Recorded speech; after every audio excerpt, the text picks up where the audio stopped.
Hello everyone, welcome back to the channel. So today, building off of what we discussed the last time, we discussed timing and price, about how important each session is and what times you're supposed to be looking to get into the moves and stuff like that. So today we're going to go off of premium and discount, something more like market structure, but I prefer to refer to premium and discount because that's how the markets move. Markets just keep pricing themselves from a premium area to a discounted area, just creating a balanced market for buyers and sellers. So all it does is creates a balance of orders between buyers and sellers. So from premium area to a discounted area, from a discounted area to a premium area. That's all the markets keep doing. So we're going to first do something more like a market structure versus premium and discount on the board before we actually get to the charts. I'm going to show you that in a bit, not going to take a lot of time. So for market structure, we usually have something of this sort. We have price move from, in the case of a downtrend, we have price move from a higher point to a lower point, making consistent higher highs and higher lows and lower lows, like this. No, that's what most of us have been taught, that this is what the market keeps doing. But yeah, this, in as much as this is a framework, this doesn't provide you with where to enter the markets, what zone you're looking for, and stuff like that. Also, for the uptrend, we have price making consistent higher highs and higher lows in case of market structure. So I'm just going to put this up there with the text symbol market structure.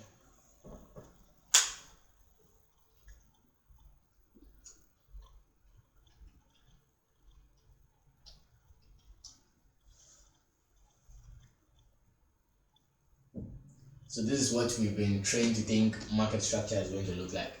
But today, I'm going to shift your attention a bit from this. I'm not saying everything you've learned about market structure is false. Obviously, there's some truth to everything that happens in this market. So this occurs just that there's something going on in the background that is repricing from a premium area to a discounted area and repricing from a discounted area to a premium area. That's the true thing that is happening behind market structure.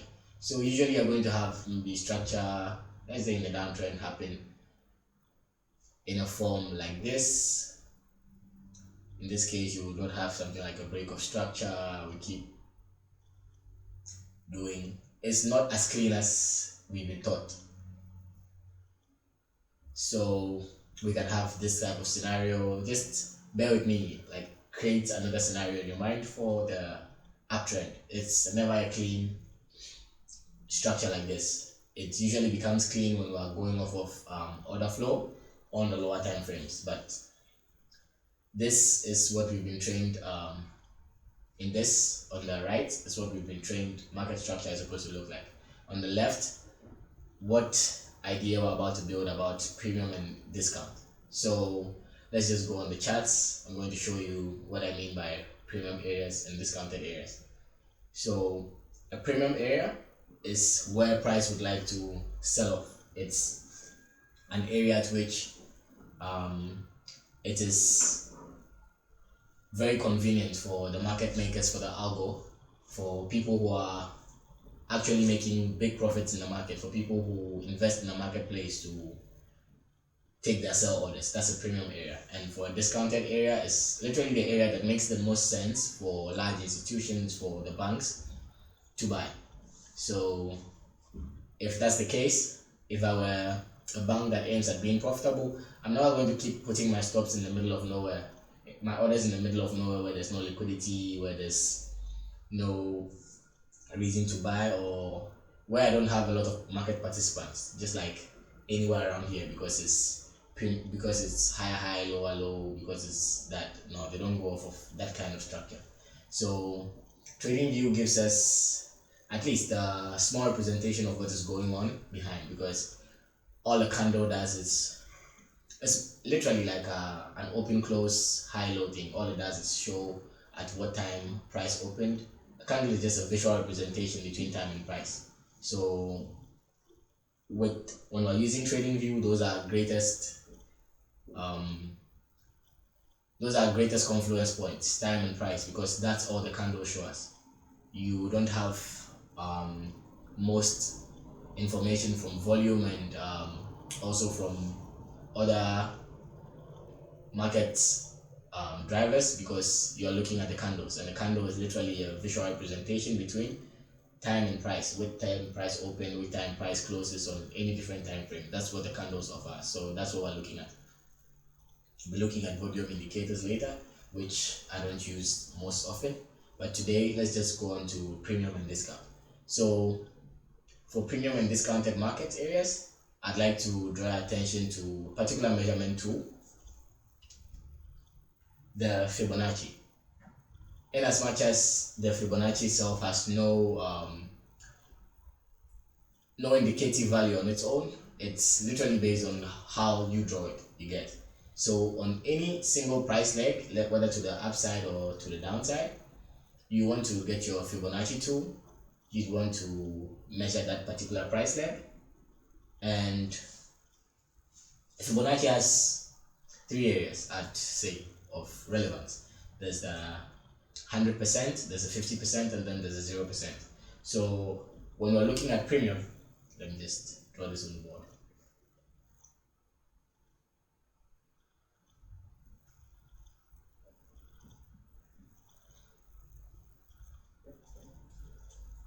When we're looking at premium areas, it's everything above 50%. I'm going to show you how to draw the fib in case of a buy, in case of a sell scenario.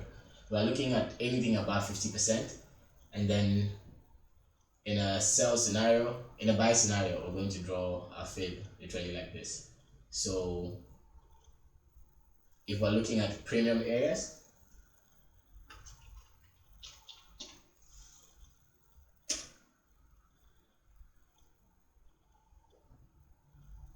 then this is taking your fib with a discount.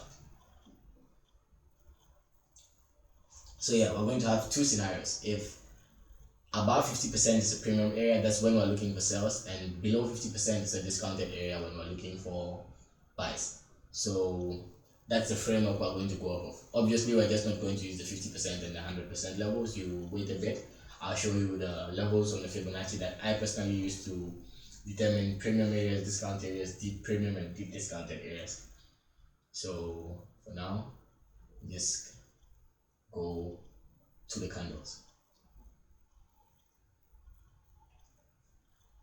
So in the candles, let's just use any random point. I feel this point is fair for the kind of lesson we're having. So with this, if we're going off of market structure, that the market is supposed to create consistent lower highs and lower lows per each price leg. Let me show you what I mean. Over here we had a high form, we had a low form in the markets. Then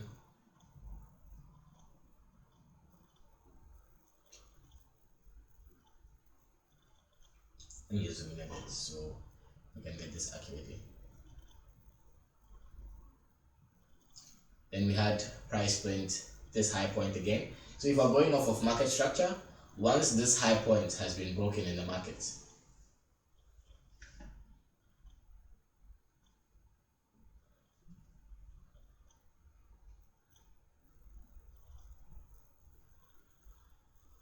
ideally this should be our break of structure. That's how market structure, in terms of its relation and how we've been taught, is supposed to be. But then again, we look on the flip side of things right here. We had a high in these markets where the highs were cleared. So if also that's the case, this should also be a break of structure. But then again, we realized that right after this break of structure, price started shifting momentum to the downside. So in terms of shifting momentum to the downside, this is also another break of structure. So we see we've had literally three breaks of structures here without a clear direction if we're looking at market structure. So that's why I'd like us to go off of premium and then discounted areas. So firstly, this is literally a liquidity sweep. We're going to do that in subsequent videos. We're going to talk about what the liquidity is, what we term a liquidity sweep, what we term a swipe, what we term a graph of liquidity. It's literally the same terms, but we're going to delve into them in the next session. So going off of premium and discount, literally with your Fibonacci tool, usually after a liquidity sweep, you'd like to measure that particular price leg. Like I said, you're going to have 50%, which is usually equilibrium, and then anything above 50% is your premium area. Anything below 50% is a discount in terms of the buy side. So we're going to look at determining your direction, how to have a bias for the day, and all in terms of other videos. But today, all I want you to focus on is premium and discount. So let's say you pick your Fibonacci from this point, and then draw to where you saw that price had printed a lower low, indicating that we're going for lower pricing. And of course, this high is protected. We're going to talk about it later, why we chose this particular high and not this one. Just know that today's video is only for the purposes of identifying premium and discount areas. So with your Fibonacci tool set, with your premium and discount, I'd like you to look at the area between the 70.5. You can use 71. It shouldn't make more of a difference. So the area between 71 and then 88.6. Let me just put the figures on here so we can all see it. You can set your Fibonacci that way. And so yeah, the area between 70.5 and then 88.6 is actually going to be your premium area, or also your discount area, depending on the way you draw your Fibonacci. So for premium, we're drawing our Fibonacci from the high to the low of the price leg that, let me just use the term, that broke structure. Okay, later we're going to clear away from the term structure break and break of structure and all. But for now, since most of you coming here are from that level of understanding, that way of seeing the markets, let's just say you draw your Fibonacci when you are trying to identify a premium area from where price broke structure after a liquidity sweep. Okay, so we have from the top to the down, and then our premium area is going to be between the 70.5 and then the 88.6. Of course, we're not just entering on any premium area, we're just not entering on the fact that it's between the 88.6 and then the 70.5. We're entering based off other confirmations like order blocks, value gaps, and institutional price points, price references. We're going to look at all that. It's going to be a long course. Not more like a course. It's going to be a long discussion. Since there's a comment section, you guys can always type your questions. If I'm free, I'll get to them. And then, so for now, just focus on identifying what we do in each video. You can go back to your charts, you can backtest. So let me show you why I was talking about equilibrium just in this case. Let me switch back to the 50%.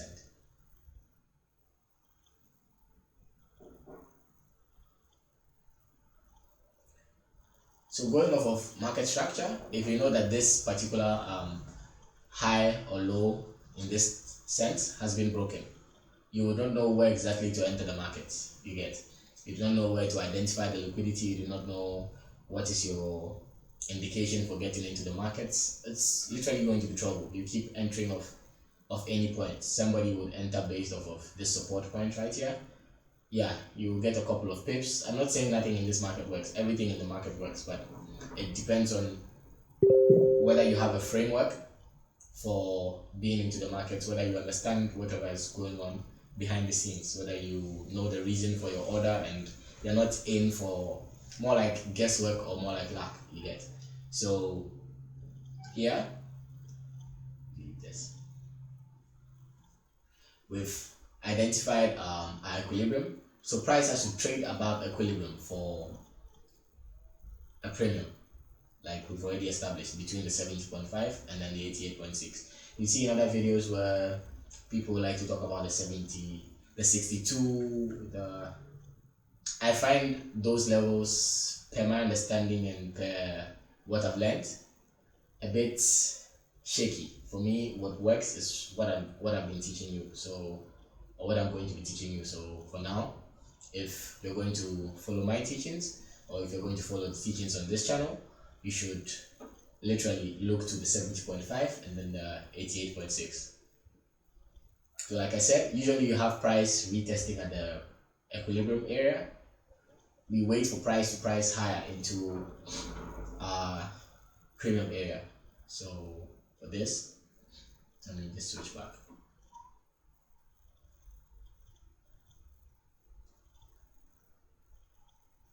So we've seen price switched back into our price came back into our premium area before any sell-off decided to happen.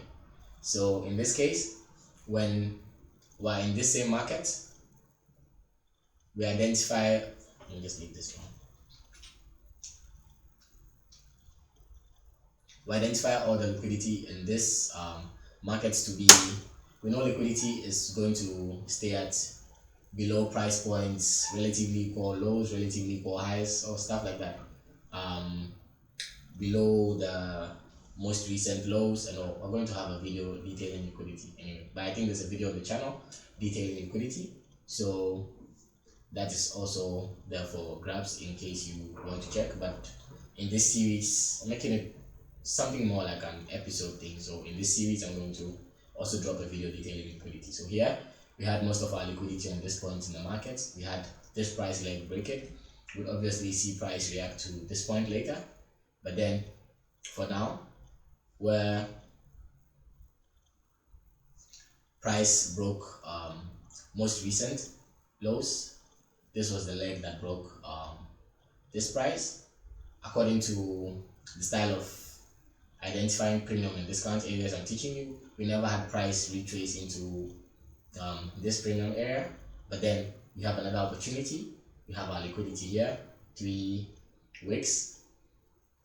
We have this being a most recent swing low, and then we had this price leg break that cycle. Let me just put in the figures.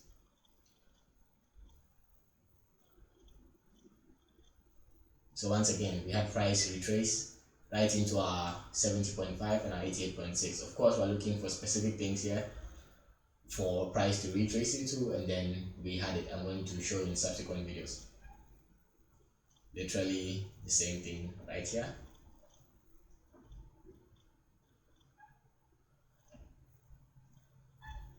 Same thing here again. And I'm not teaching you so your charts are going to be this, like this filled with Fibonacci levels or anything. Very soon you're going to start seeing these with your eyes only. You only need your eyes when you want to trade. I'd say your eyes in the charts, that's all.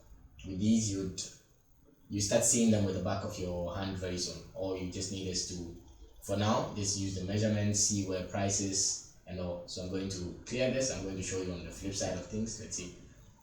So right here we had all our liquidity on this zone. I'm going to show you later what I mean by liquidity and all, but for now I just want you to understand how to draw your Fibonacci, how to identify your premium and discount zones, because the next video is going to build up on this, and the video after that is also going to build up on the video that you will see next. So here we had all our liquidity in the markets. We had it right here. So this point, let me just highlight this in blue. It's going to be a liquidity sweep, and we also have literally this support, this resistance point in the market, also going to be liquidity for us, you guys. That's what we also consider liquidity. So we're looking for the price leg that broke this particular high, okay, that took out this particular liquidity in the market. So literally the price leg started from this up candle, and then we're going to end it where the buys for this session stopped. Okay, so just like that, and then we had price retrace into the premium area, the discount area in this case, between the 70.5 and then the 88.6. Let me just highlight that to the rectangle. And again, we're looking for specific things in this zone. We're looking for price to respect order blocks. We're looking for price to respect our points of interest. We're going to talk about all that in the next video. So we're going to talk about the types of order blocks, the types of POIs, and all. So in the same case, all we're expecting is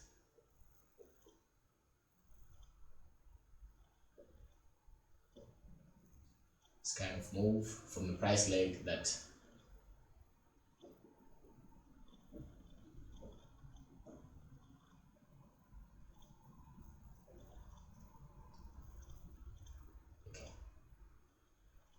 from the price leg that started the move to where the buy moves ended. So here again, between the 70.5 and then the 88.6, we have our buys continuing to the upside. So someone's going to ask, does this work all the time? Obviously no, it doesn't work all the time. That's why you're trading. You're a trader who is learning how to maximize your rewards and minimize your loss. So this works. I'd say most of the times in the market, if you're looking for something above 60-70%, this does. Yes, but also you need to know when market is priming for a reversal. You need to know when we're actually continuing order flow, and we're going to discuss all that in subsequent videos. It will be difficult to take an L literally if you complete this, and even if you do take an L, you understand, you know what the market wants to do, and then you're going to recoup your L's as simply as that. Okay, so literally here too, if you want to go off of continuing order flow, we're literally going to find a lot of examples here in any single direction, whether you want to use it for the buyers or the sellers. You just need to know your market direction. We're going to talk about that in subsequent videos. I keep hammering on subsequent videos because there's going to be a lot of videos on this channel, and if you want to stay for the information, obviously you know what to do. You like the videos, you hit the subscribe button so that anytime we drop more content like this, it's going to be yours and yours only. So thank you very much for coming to the channel. Of course, I'll see you in the next video. Bye.